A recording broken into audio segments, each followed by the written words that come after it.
Hello everybody, and it's week 8. We've got finally some recruiting. I know some of you were asking, so we've got a few updates here. Tommy Patrick, a punter, Jeff Robinson, Aaron Bennett, strong safeties. We are in the lead for those guys, as well as Josh Smith, a very big lead for many of these recruits.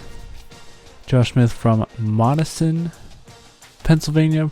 If anybody knows how that's correctly said, I'm sure it's Madison or Monison or something along those lines, but we see a few of his stats here.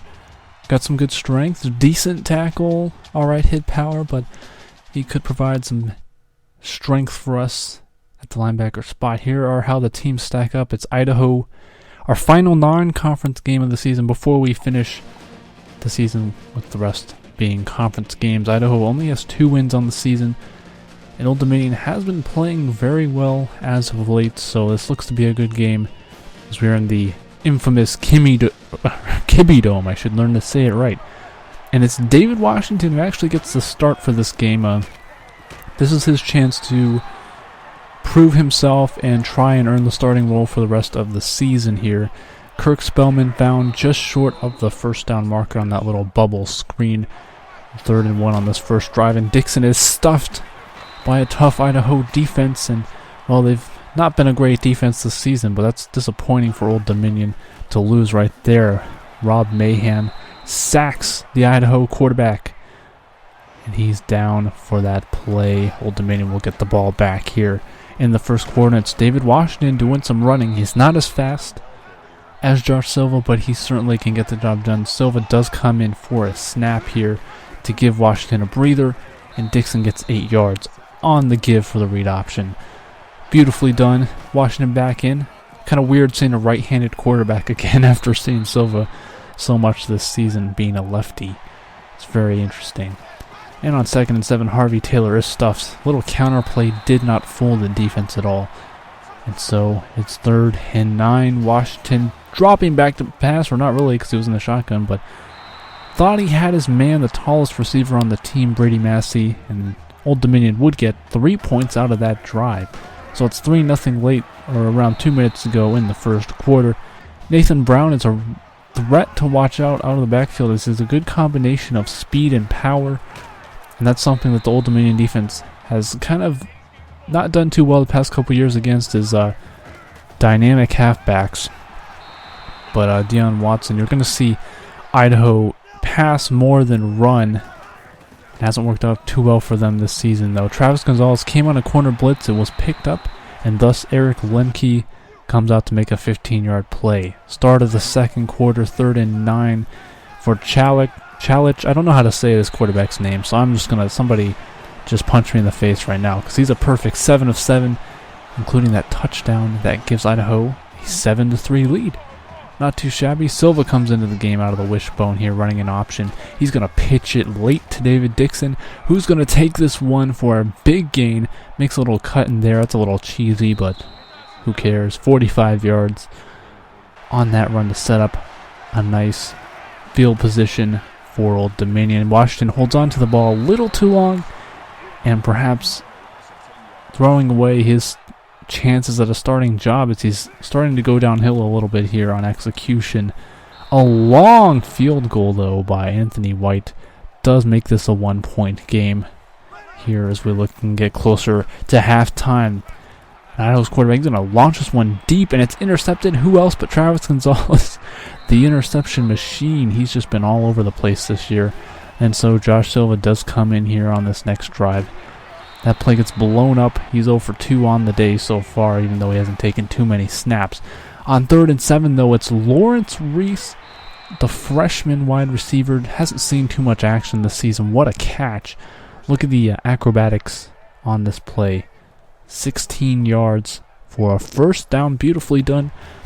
And now a little no huddle from Old Dominion. Not something that they do too much. And Brandon Ellison, another freshman. He's a redshirt freshman, but he is a freshman nonetheless. I actually believe that was who was the intended target earlier. I called him Brady Massey. I actually meant Ellison. I don't know what I was talking about. But this is what happens sometimes. My brain farts. And then Silva pressured into making the sort of Adrian Bush, the backup tight end, and he does get the touchdown to give Old Dominion the lead. What a play Silva makes with his feet. to extend it just a little bit. And with 5 seconds to go in the first half, Idaho drove right down the field to make it a 3-point game here. So 3 seconds left on the clock in the Kibbe Dome. And it's Donald Simmons, who's had a decent year returning. He's had to fill the shoes of Javon Neal, the punt returner, or the returner of the year last year, and he is going to beat everybody. At the end of the half, Idaho thought they had some momentum to bring it within 3, and then Simmons, as time runs out in the first half, makes it 20-10. Oh my, that completely changed things around. All the momentum Idaho thought they had has been completely sucked out of the air. And that was an interesting end to the half, gotta say. And Nissan is sponsoring this because reasons. So what an interesting first half it has been. As you can see the stats there. Not too bad for Old Dominion offensively, splitting it 69-84 in the yardage totals. Idaho definitely more favoring in the passing game. And only 1 turnover between the two teams. So not a whole lot going on in that department. I don't know what's going on. Not a lot of turnovers. Old Dominion needs to start forcing some more turnovers though if they want to really start beating some better teams. Kind of a lucky win at the start of the season at Nebraska, proceeding to get beat by Western Kentucky and Virginia on those 2 losses so far this year, and hoping to keep it at 2 losses by winning here at Idaho. Here's Larry Alston. Look at the pursuit on that play. That was ridiculous. And he is a great linebacker. One of the best on this team, indeed. So that would end that drive for Idaho here as we open up the second half. And it's David Dixon on an 8-yard run. He's pretty consistent when you look at what he can do. But Silva is sacked. That was just not good. He ran right into that sack. It was bad news bears all over the place. So Idaho's next drive, they would punt it away. Simmons back to return, and he just completely whiffs. Loses sight of it, and luckily he was able to dive right back onto it, no problem. We find Kirk Spellman on a little screen play there. He had some room to run, 20 yards, making the yards after the catch count here. Connor Martin is doing just the same thing. Lots of yards after the catch today, something that hasn't happened a lot for Old Dominion the past couple of years. It's been a lot of just straight passes getting tackled right away, not a whole lot of after catch action. So very good to see that in this game. On 3rd and 4, Silva's going to chuck it out to Brandon Ellison, and what? He slows down. He had to make a cut upfield. So we're going to go for a 52-yarder from Anthony White. This one is going to go. It has the distance on it, but it just goes to the right. Barely missed it. And here, number 1 Notre Dame beats 3rd-ranked USC 42-38. Yes, the Irish are perfect, and the dream season continues. Golson, 21 of 29, almost 300 yards, as we enter the 4th quarter. Here we go, just a little bit into the 4th quarter here. 3rd and 3, Silva looking out of the pistol, and he makes a poor decision of running to his right. That's just not what you want to do if you're a left-handed quarterback, and he's got to get better at that. As he matures in future years, we hope that will get better. And there's Larry Alston again, another tackle for a loss. Yes, he continues to dominate. And here's Anderson Miller, makes the initial tackle, and John Jordan, the freshman defensive tackle, gets credit for that tackle for a loss. So 3rd and 16, and this play almost intercepted. A great series defensively after Rob Thompson makes that play. -6 yards for the Idaho offense. So Silva on 3rd and 7, looking for Kevin Privet. I don't know what happened. It got like popped up there. It's like one of those beach balls that you see at like various sporting events such as baseball games, where the fans just bop it around. It got popped way up in the air, and Larry Alston's 3rd tackle for a loss recorded there, pushing the Idaho offense back. It just continues to happen. Silva running the option. He hasn't had too many carries today. And sadly, the sacks hurt his rushing totals. And yes, there's another one. 7-yard loss after he had a 15-yard run.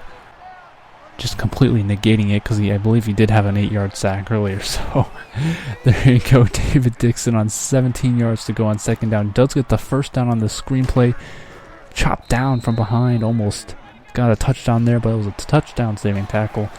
Harvey Taylor up the middle about a yard or two short here. Idaho takes a timeout to try and work things over, getting the offense ready for their next drive to try and mount some serious comeback action, but Dixon is going to put this one out of reach with that 2-yard touchdown run, beautifully done by number 22, the redshirt freshman running back, having a great season so far.